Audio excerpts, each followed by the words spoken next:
Csicseri történet, neve nincsen túl. Ne keresd el innen. A kettőnek éppen felel útján esik Csicser, nagyon csinos falu. Annak a kisjel se látott másikat. Télen sáros ugyan, de nyáron polos. Igaz, hogy a házak teteje szalmából van, de az legalább könnyebb elhordani a szélnek.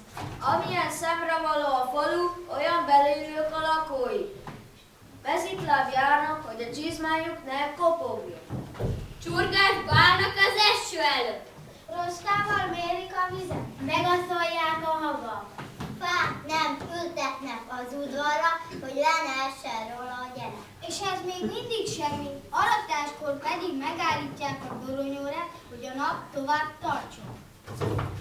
Ezenből is lehet való, hogy milyen okos emberek a csicseriek. De legjobban megteszik majd a következő történetből, amely örök emlékező okáért föl van írva a Csicseri bíró kéményébe korommal. Ott olvastam, és ahogy én olvastam, úgy elolvashatja más is. Hát, mikor, se tudod, nem, tegnap előtt.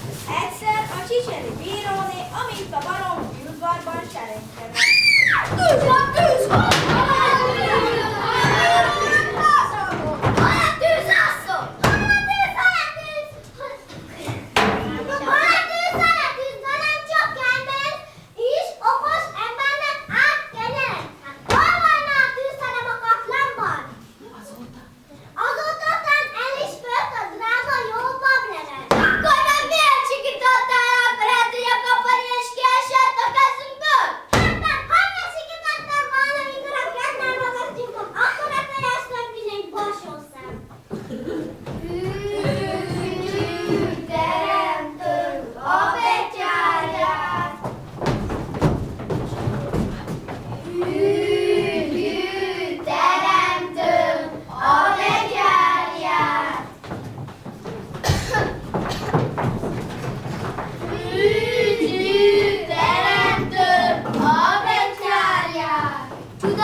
Ő hozza a tojást,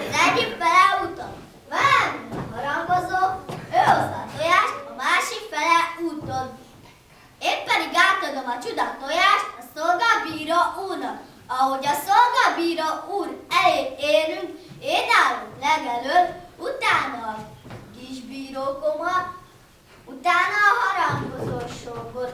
Ahogy a szolgabíró úr elé... Mondja. Azt mondom. Azt mondom, Isten értesse szolgabíró urat, és bírókomat pedig az drága gyermekeikkel együtt. Drága gyermekeikkel együtt. Kisbíró pedig, de még a kedves feleségét is. Jól megértettétek?